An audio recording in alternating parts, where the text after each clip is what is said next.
शुरू करें। नमस्कार दोस्तों, मैं प्रिंस भारद्वाज स्वागत करता हूं आप सभी का आपके अपने YouTube चैनल सिग्मा गुरुकुल पर। मैं आज आप सबके पास एक बहुत इंपॉर्टेंट वीडियो लेके आया हूं, जिसमें बहुत सारे बच्चों को आज भी ये कन्फ्यूज़न होता है कि सर हम DSSB की जो एज क्राइटेरिया है, उनकी जो सैलरी है, उनका जो कोर्स है, उसमें क्या क्या पूछा जाता है। हमें ये आज भी इन सब चीज़ों में बहुत दिक्कत होती है। मैं आज आप लोगों को DSSB की पूरी रिक्रूटमेंट के बारे में आज आपको मैं बताने वाला हूँ कि ऐसा क्या करें, आपको कौन सा कोर्स करना चाहिए जिससे आप DSSB के अंदर यानी कि दिल्ली गवर्नमेंट के स्कूल्स के अंदर आप लोग जाके लगो। सबसे पहले आप ध्यान रखेंगे कि जितने भी DSSB के एग्जाम्स होते हैं भाई, वो DOE के अंडर आते हैं, ठीक है ना। डायरेक्टरेट ऑफ एजुकेशन के अंदर आते हैं DSSB के सारे एग्जाम्स, ठीक है। और DSSB अगर टीचिंग्स की बात करेंगे तो ये 3 क्राइटेरिया में डिवाइड करता है भैया। एक जिसका नाम होता है PRT, एक जिसको बोलते हैं हम लोग क्या TGT, और एक जिसको हम लोग बोलते हैं क्या PGT। मतलब कोई भी टीचर जो है जब DSSB की तैयारी करता है, ठीक है, कोई भी स्टूडेंट जो है सॉरी, वो 3 ही टीचर के लिए एलिजिबल बनता है। एक होता है PRT, एक होता है TGT, एक होता है PGT। एक एंटिटी भी होता है बच्चों जो नर्सरी टीचर्स के लिए बात करते हैं, और जो सेम क्राइटेरिया उनका PRT की तरह होता है। सबसे पहले बात करें तो PRT जो है वो हमारा 1st class to 5th class तक के बच्चों को जो टीचर्स पढ़ाएंगे उसको बोलते हैं। उसके बाद जो हमारा TGT है वो 6 to 8 तक के टीचर बच्चों को जो पढ़ाएगा उसको बोलते हैं TGT, ठीक है। और जो PGT है वो आपके पास है 9 to 12 तक के जो बच्चों को पढ़ाएंगे वो क्या है PGT। ये बच्चों न्यू एजुकेशन पॉलिसी के अकॉर्डिंग है, यानी कि मैं अगर बात करूं तो ये हमारा न्यू एजुकेशन पॉलिसी के बेसिस पर बता रहा हूं मैं आपको। वरना जो TGT बनते हैं ना भाई, वो 6 to 10 तक के ही बच्चों को पढ़ाते हैं, और जो PGT टीचर्स होते हैं वो सिर्फ 11th and 12th यानी कि सिर्फ 2 क्लासेस को ही पढ़ाते हैं, अगर हम लोग पुरानी एजुकेशन पॉलिसी की बात करें। और अभी तक नई एजुकेशन जो पॉलिसी है वो अभी तक इम्प्लीमेंट नहीं हुई है, तो इसलिए हम लोग अभी यही मान के चलेंगे कि 6 से 10 तक के जो बच्चों को पढ़ाएंगे वो TGT बनेंगे, और जो ट्रेंड ग्रेजुएट टीचर और जो पोस्ट ग्रेजुएट टीचर हैं वो हमारे बनेंगे कौन, PGT बनेंगे, ठीक है। और प्राइमरी टीचर्स जो होते हैं वो हमारे क्या कहलाते हैं भाई, PRT।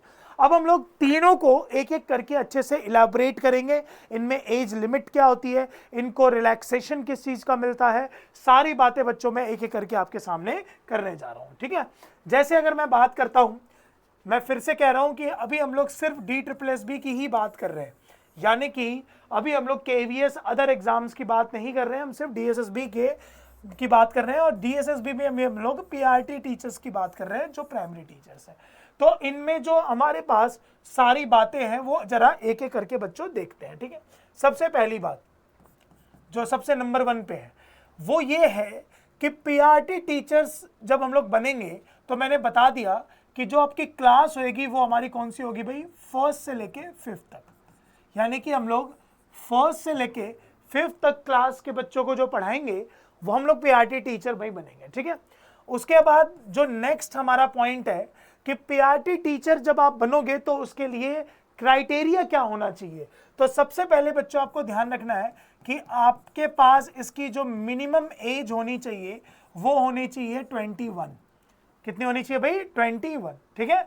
और जो इसके अंदर मैक्सिमम एज होगी आपकी, जो इसके अंदर मैक्सिमम बच्चों एज होगी, मैक्सिमम एज जो होगी वो होगी 30, ठीक है।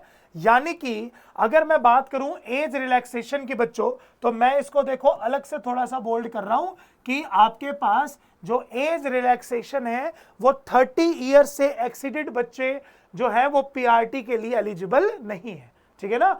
अगर 30 से कम आपकी एज है तो आप आराम से PRT का एग्जाम दे सकते हैं, ठीक है। तीसरी बात कि सर हमें क्या करना पड़ेगा जिससे हम लोग PRT का एग्जाम दे पाएंगे, है ना, कि हम ऐसा क्या करें जिससे हम PRT का एग्जाम दे पाएं। तो सबसे पहले बच्चों आपकी 12th जो है वो कंप्लीट पास होनी चाहिए। आप कोई से भी स्ट्रीम से क्यों ना हो, आपने चाहे कॉमर्स से कर रखा है, चाहे आपने आर्ट्स ले रखा है, चाहे आपने साइंस बैकग्राउंड से आप पढ़े हो, तो आपकी कंप्लीट 12th बिल्कुल आपकी पास होनी चाहिए भाई, ठीक है। जब आप 12th पास हो जाओगे, यानी कि आपने जब अपनी 12वीं कक्षा जो है वो पास कर ली होगी, उसके बाद आपको डीएलएड में एडमिशन लेना पड़ेगा, और बहुत जगह इसको जेबीटी भी बोलते हैं। क्या भी बोलते हैं इसको? जेबीटी। डीएलएड बोल लो या फिर जेबीटी बोल लो, दोनों का मतलब एक है, बस स्टेट वाइज इसका नाम चेंज हो जाता है। दिल्ली में डीएलएड को बोला, दिल्ली में डीएलएड बोला जाता है, और वही हरियाणा वगैरह में हम इसको क्या बोलते हैं, हरियाणा बोर्ड में जेबीटी बोलते हैं, ठीक है बच्चों। तो ये वाली बात हो गई हमारे पास। तो हमारे पास जो नेक्स्ट सेट आफ्टर 12th वो क्या करना पड़ेगा सर हमें, कि जब हमारी 12th जो है वो कंप्लीट हो जाएगी, उसके बाद हमें इमीडिएटली हमें जेबीटी में एडमिशन या फिर डीएलएड में एडमिशन लेना पड़ेगा, ठीक है। उसके बाद अगर मैं बात करूं कि सर हमारा नेक्स्ट स्टेप क्या होगा, तो बच्चों जो नेक्स्ट स्टेप होगा ई पॉइंट में अगर मैं बताऊं आपको, वो ये होगा कि अगर मान के चलते हैं आपने जो एडमिशन है जेबीटी का वो 2023 में ले लिया, तो जो आपके फर्स्ट ईयर के एग्जाम्स होंगे वो जो 2024 में होंगे, तो आप जब परसुइंग होंगे तभी आप सीटेट का पेपर 1 आपको क्वालिफाई करना पड़ेगा, है ना। सीटेट पेपर 1 आपको क्वालिफाई करना पड़ेगा बच्चों, ये बात आपको ध्यान रखनी पड़ेगी, ठीक है। और ये आप परस्विंग में भी कर सकते हो, और साथ के साथ जब आपकी कंप्लीट हो जाए जेबीटी तब भी आप कर सकते हो, दोनों के लिए एलिजिबल माना जाता है। बाकी अगर मैं स्ट्रॉन्ग विल पावर की बात करूंगा यहां पर, तो जब आपकी डीएलएड बिल्कुल कंप्लीट हो जाए उसके बाद अगर सीटेट क्लियर हो तो वो ज्यादा, अगर मैं बोलूं नर्निश वे में यूज होता है। लेकिन ऐसा नहीं है कि आप अगर यूं बोलो कि सर जो परस्विंग सीटेट हमने क्वालिफाई करा है क्या वो वैलिड नहीं होगा, ऐसा कहीं नहीं लिखा बच्चों, वो वैलिड होगा, ठीक है। तो पेपर आपने क्लियर किया। उसके बाद बच्चों अगर मैं बात करूं नेक्स्ट स्टेप क्या होगा सर, जब आप इसकी तैयारी करोगे तो आपको डीएसएसबी का बच्चों देना पड़ेगा क्या एग्जाम, क्या एग्जाम देना पड़ेगा आपको, DSSB का एग्जाम देना पड़ेगा। अब सर इस एग्जाम में क्या आता है, अगर मैं बात करूं तो ध्यान से देखिएगा इस एग्जाम का पॉइंट क्या बनेगा। आपके पास जो DSSB PRT में जो सिलेबस पूछा जाता है, एज तो हमने पढ़ ली, एज हमें चाहिए 30, और जो इसके अंदर सिलेबस पूछा जाता है। अच्छा एक चीज और बता देते हैं बच्चों, बहुत सारे बच्चों को इसमें कंफ्यूजन भी होगी कि सर जिनके पास कैटेगरी होती है उनका क्या करा जाए।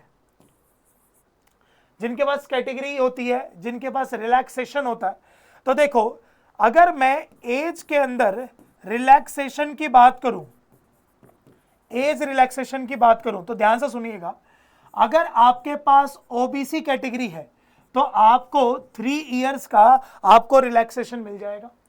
दूसरा, अगर आपके पास एससी और एसटी कैटेगरी है तो आपको 5 इयर्स का रिलैक्सेशन मिल जाएगा। और अगर आपके पास पीडब्ल्यूडी या अदर कुछ है तो बच्चों ये डिपेंड करता है, कभी कभी इसमें 13 साल होते हैं, कभी कभी इसके अंदर 15 साल का भी आपको क्या मिल जाएगा, इसमें रिलैक्सेशन मिल जाएगा, ठीक है। और इसके अलावा अगर कोई स्टूडेंट कॉन्ट्रैक्ट पे जॉब करता है, यानी कि कॉन्ट्रैक्ट बेसिस पर कॉन्ट्रैक्चुअल टीचर है, जिसको हम लोग बोलते हैं कॉन्ट्रैक्चुअल टीचर, उनको बच्चों 5 इयर्स का क्या नाम है आपको इसमें रिलैक्सेशन मिलता है, कि आप 5 साल का आपको इसके अंदर आराम से रिलैक्सेशन मिल जाएगा अगर आप कॉन्ट्रैक्ट पे टीचर हो, जिनको गेस्ट टीचर भी बोला जाता है। बट इसमें क्राइटेरिया ये है कि आपने सपोज आपको कॉन्ट्रैक्ट पे आप लगे और आप जैसी आप लगे वैसी वैकेंसी अनाउंस हो गई और आपकी जो एज है वो 30 से ज्यादा है, तो आप कहोगे कि सर हमें तो 5 साल का रिलैक्सेशन मिल जाएगा।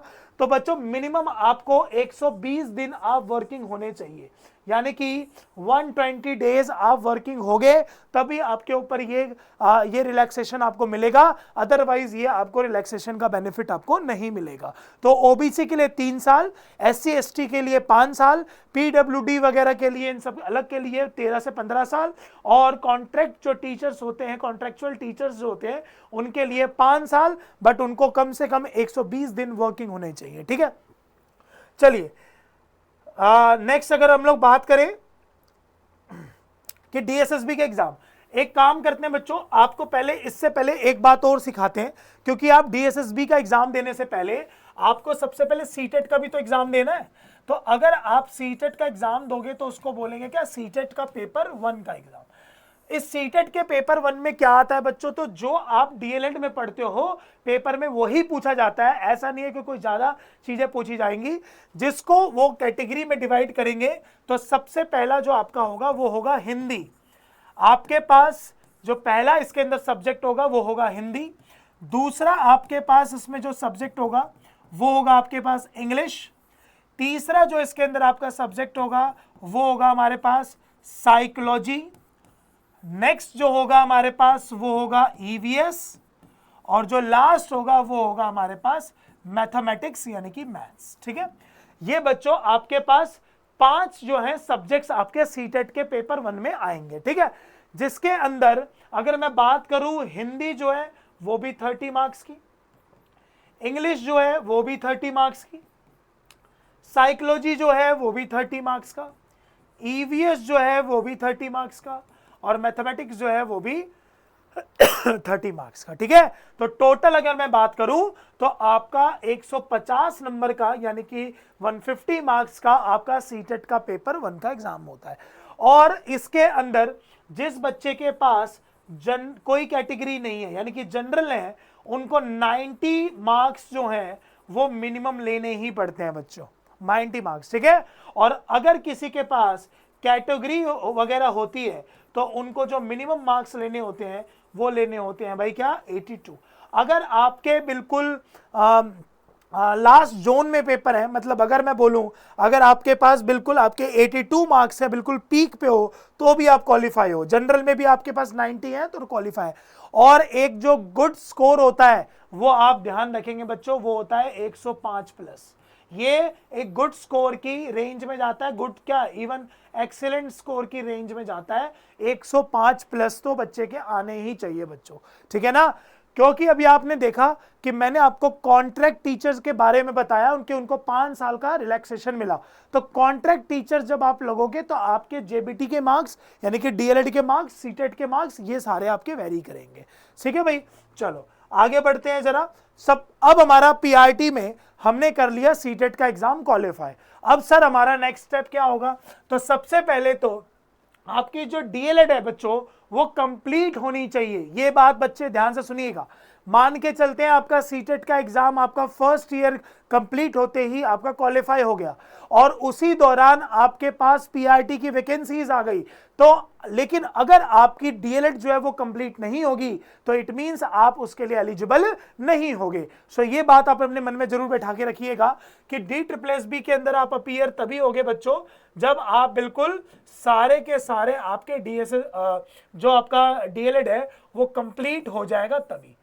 और अब मैं बात करता हूं DSSB के पीआरटी के एग्जाम के लिए कि अब आप पीआरटी का एग्जाम देने आ रहे हो तो अब क्या होगा सर, इसमें मुझे जरा एक बात बताइएगा। तो देखिए DSSB ने जो पीआरटी का एग्जाम है वो 2 पार्ट्स में डिवाइड कर रखा है। ठीक है, एक जिसका नाम होता है पेपर 1 और एक जिसका नाम होता है पेपर 2। ठीक है, पेपर 1 और दूसरा क्या नाम होता है, पेपर 2। अब जो पेपर 1 होता है उसको बोलते हैं बहुत जगह पे, पेपर 1 को बोलते हैं बच्चों बहुत जगह पे जनरल पोर्शन। क्या बोलते हैं इसको, जनरल पोर्शन भी बोला जाता है इसको बहुत बार। ठीक है, अब अगर मैं बात करूं तो जो जनरल पोर्शन होता है मतलब इस पोर्शन को हम लोग जनरल पोर्शन भी बोलते हैं। ठीक है, अगर मैं इसकी बात करूं तो आप ध्यान रखेंगे जनरल पोर्शन में हमारे पास 5 सब्जेक्ट्स बच्चों पूछे जाते हैं। ठीक है, सबसे पहला जो सब्जेक्ट है वो है हमारे पास क्या, इंग्लिश।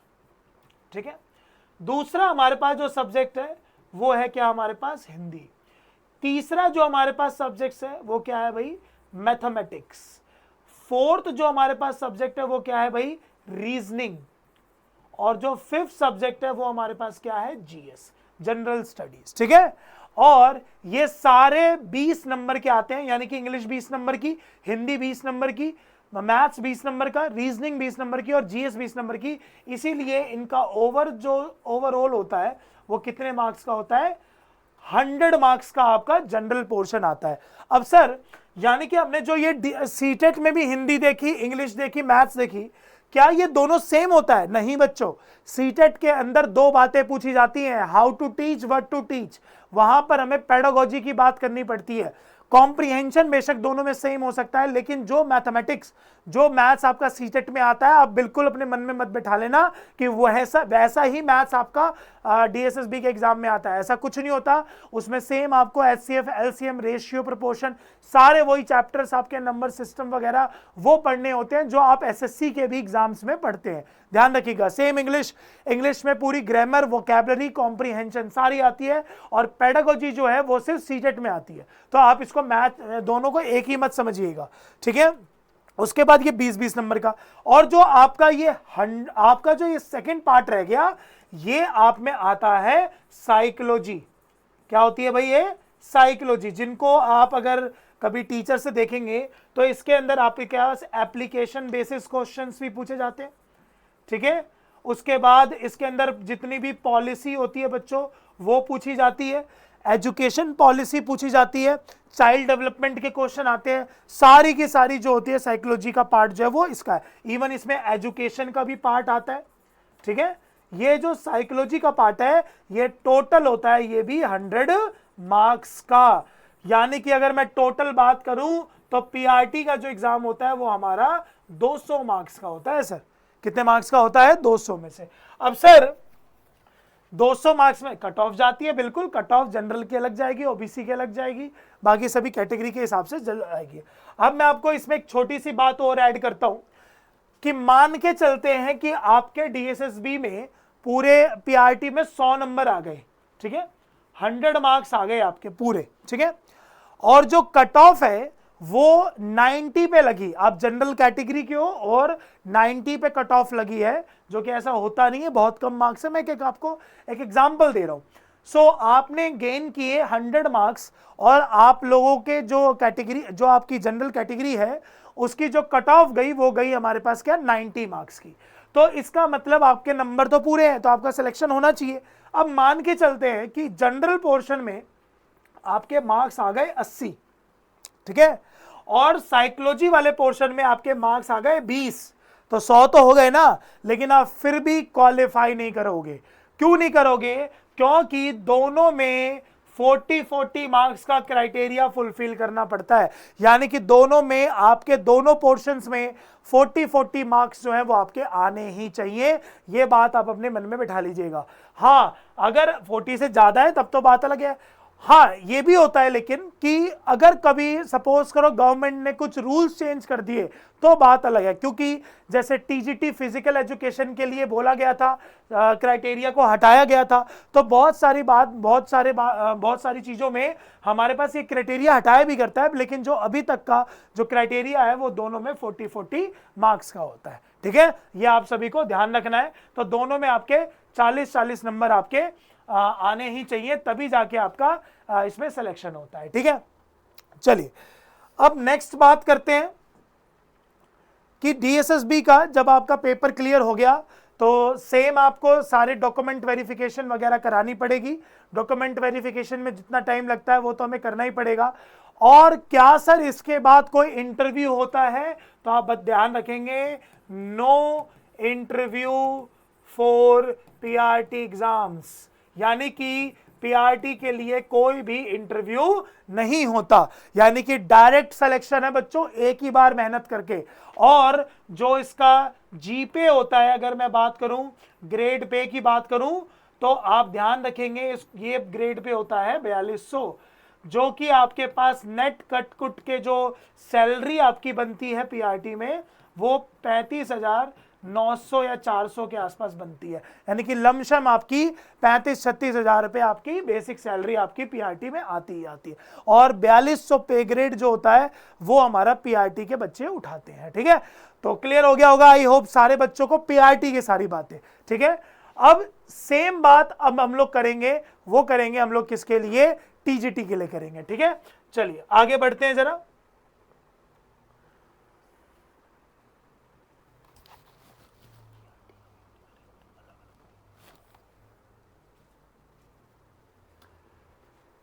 बच्चों थोड़ी सी वीडियो लंबी होने के कारण मैंने अभी आप लोगों को सिर्फ पीआरटी के बारे में बताया।